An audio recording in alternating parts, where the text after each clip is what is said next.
በኢራን ላይ ለተከፈተው ጦርነት አሜሪካ ከፍተኛ ወጪ በማውጣት ላይ መሆኗ ተነግሯል። በመጀመሪያዎቹ 100 ሰዓታት ውስጥ 3.7 ቢሊዮን ዶላር ወጪ ብታደርግም ጦርነቱን አጠናክራ እንደምትቀጥል አሜሪካ ገልጻለች። በሌላ በኩል የገልፍ ሀገራት ከአሜሪካ ጋር ያላቸውን ግንኙነት ለመቀነስ እየተነጋገሩ መሆኑ ይፋ ተደርጓል። የውሳኔያቸው ዲፕሎማሲያዊ ተጽዕኖ እንደሚኖረው ይጠበቃል። እነዚህ የሰዓቱ ዋና ዋና መረጃዎች ሲሆኑ አሁን በዝርዝር እንመለከታቸዋለን። አብራችሁን ቆዩ። አሜሪካና እስራኤል በኢራን ላይ የከፈቱት ጦርነት በመጀመሪያዎቹ 100 ሰዓታት ውስጥ ብቻ ለዋሽንግተን 3.7 ቢሊዮን ዶላር ወይም ደግሞ በቀን ወደ 900 ሚሊዮን ዶላር ገደማ ወጪ እንዳስከተለ ተገምቷል። ይህም በዋነኝነት ከፍተኛ መጠን ያለው የጦር መሳሪያዎችና ጥይቶች ጥቅም ላይ በመዋላቸው የመጣ እንደሆነ አዲስ የተደረገ ጥናት አመልክቷል። በዋሽንግተን የሚገኘው የስትራቴጂክና ዓለም አቀፍ ጥናቶች ማዕከል የተባለው የጥናት ተቋም ያደረገው ትንታኔ የጦርነቱን እጅግ ከፍተኛ ወጪ አጉልቶ አሳይቷል። አሜሪካ በኢራን ላይ በረቀቁ የቦምብ ጣይ አውሮፕላኖችና ዘመናዊ የጦር መሳሪያ ስርዓቶች ጥቃት በፈጸመችበት በዚህ ወቅት በመጀመሪያዎቹ 100 ሰዓታት ውስጥ ከወጣው 3.7 ቢሊዮን ዶላር ወይም በቀን 891.4 ሚሊዮን ዶላር በጀት ውስጥ አስቀድሞ የተያዘው ጥቂቱ ብቻ እንደሆነ ተነግሯል። አብዛኛው ማለትም 3.5 ቢሊዮን ዶላሩ በበጀት ያልተካተተ እንደሆነ ታውቋል። ይህም ማለት ፔንታጎን በበጀት ያልተያዙ ወጪዎችን ለመሸፈን በቅርቡ ተጨማሪ የገንዘብ ድጋፍ መጠየቅ ይኖርበታል ማለት ሲሆን ይህም ለትራምፕ አስተዳደር ፖለቲካዊ ፈተና እንደሚሆንና ለጦርነቱ ተቃውሞ መነሻ እንደሚሆን ተገልጿል። የሀገር ውስጥ የኑሮ ውድነት ስጋቶች፣ የዋጋ ግሽበትና አሁን ደግሞ በጦርነቱ ምክንያት እየጨመረ የመጣው የነዳጅ ዋጋ በአሜሪካ ዜጎች ዘንድ ለጦርነቱ ያለውን ድጋፍ ሊቀንሰው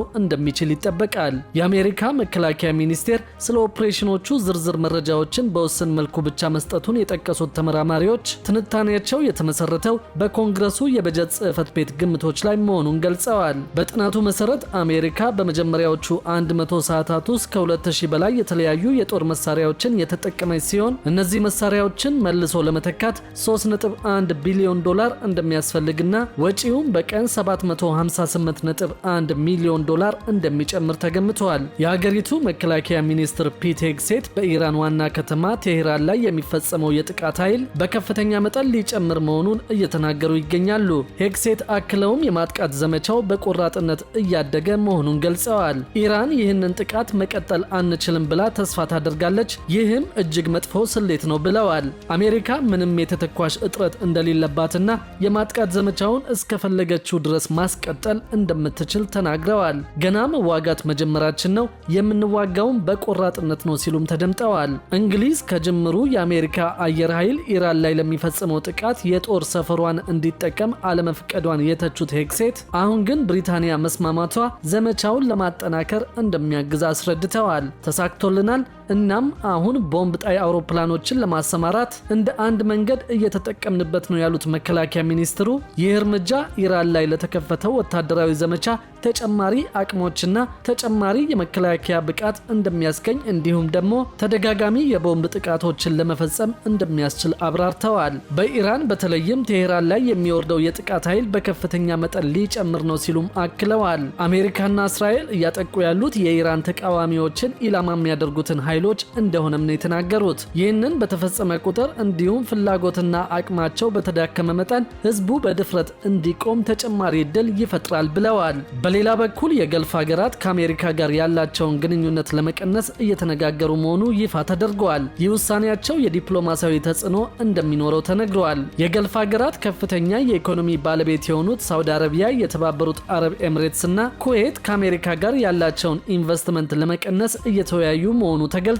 በተለይም ለኢራን ጥቃት በቀጥታ ከተጋለጡ የአሜሪካ ኢንቨስትመንቶችን ለመቀነስ ውይይት ላይ መሆናቸውን ፋይናንሻል ታይምስ ዘግበዋል። ዘገባው የገልፍ ሀገራት ከአሜሪካ ጋር የጀመሩት ኢንቨስትመንትን ከፍተኛ የበጀት ጫና ገጥሞታልም ብለዋል። ለዚህም የኃይል ተቋማት ገቢ መቀነስ፣ የመርከብ ማጓጓዣ መስመሮች መታወክና የቱሪዝም መቀነስ እንደ ምክንያት ተጠቅሰዋል። አሜሪካ ከኢራን ጋር የጀመረችው ጦርነት የገልፍ ሀገራትን ጠንካራ ኢኮኖሚያዊ መዳረሻነት፣ የኃይል ምንጭነትና የቱሪዝም መዳረሻነት ግንኙነት በከፍተኛ ሁኔታ እንደጎዳው ተገልጿል። በዚህም ምክንያት ሀገራቱ ከአሜሪካ ጋር ያላቸውን የኢንቨስትመንት ዘርፍ እንደ አዲስ እንዲገመግሙ አስገድዷቸዋል የተባለው ሳውዲ አረቢያ፣ የተባበሩት አረብ ኤሚሬትስ እና ኩዌት አሜሪካ ውስጥ በመንግስት የሀብት ፈንድ የሚተዳደሩ ከ2 ትሪሊዮን ዶላር በላይ ንብረቶች እንዳላቸው ይገመታል። ይህም ትይዩ ቦንዶችንና ሪል ስቴቶችን የሚያካትት ሲሆን ሀገራቱ ከኢራን ጋር የተቀሰቀሰውን ጦርነት ተከትሎ በአሜሪካና በቀጠናው ያላቸው ነፃ የኢንቨስትመንት ቀጠና ለመፍጠር አንድ ውሳኔ ላይ በቅርቡ ይደርሳሉ ተብሎ ይጠበቃል። ባለሙያዎች እንደሚሉት እንዲህ አይነቱ ውሳኔ የፋይናንስ ብቻ ሳይሆን የዲፕሎማሲ ተጽዕኖ ሊኖረው እንደሚችል ይገመታል። ሆኖም ሀገራቱ እስካሁን ውሳኔ ላይ አለመድረሳቸውንና ከውይይቱ በኋላ ግን አንድ ውሳኔ ላይ እንደሚደረስ ባለስልጣናቱ ለፋይናንሻል ታይምስ ገልጸዋል። ይህ በእንዲህ እንዳለ ኢራን በባህሬን የሚገኘው የእስራኤል ኤምባሲ ኢላማ ስታደርግ ሳውዲ አረቢያ ሚሳኤል ማክሸፏን ገልጻለች።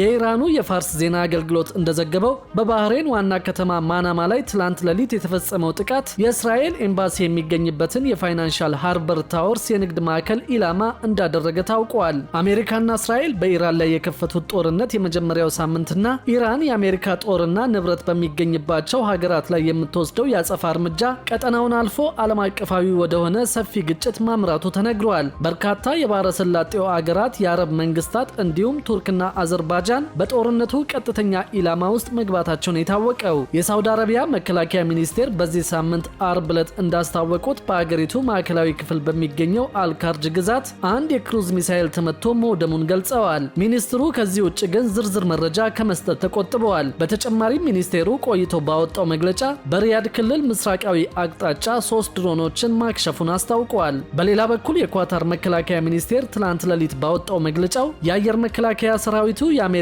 ወታደራዊ ንብረቶች በሚገኙበት በዶሃ የአልኡዴይድ የአየር ኃይል ላይ የተሰነዘረ የድሮን ጥቃትን በስኬት ማክሸፉን አስታውቀዋል። ቀደም ብሎም ባለስልጣናት የደህንነት ስጋቱ ከፍ ማለቱን የሚገልጽ ማስጠንቀቂያ በመስጠት ህዝቡ ከቤት እንዳይወጣና ከመስኮቶች እንዲሁም ለአደጋ ተጋላጭ ከሆኑ ቦታዎች እንዲርቅ ሲያሳስብ ቆይቷል። ሐሙስ ዕለት በዶሃ ከተማ ውስጥ በርካታ የፍንዳታ ድምጾች መሰማታቸውም እየተነገረ ይገኛል። የአውሮፓ ህብረት መሪዎች አሜሪካና እስራኤል ለሰነዘሩት ጥቃት ምላሽ ለመስጠት ኢራን በባህረ ሰላጤው ቀጠና ባሉ የተለያዩ ሀገራት ላይ የምታደርገውን የሚሳኤልና የድሮን ጥቃት ተከትሎ ለባህረ ሰላጤው የአረብ ሀገራት ያላቸውን ድጋፍ እየገለጹ ይገኛሉ።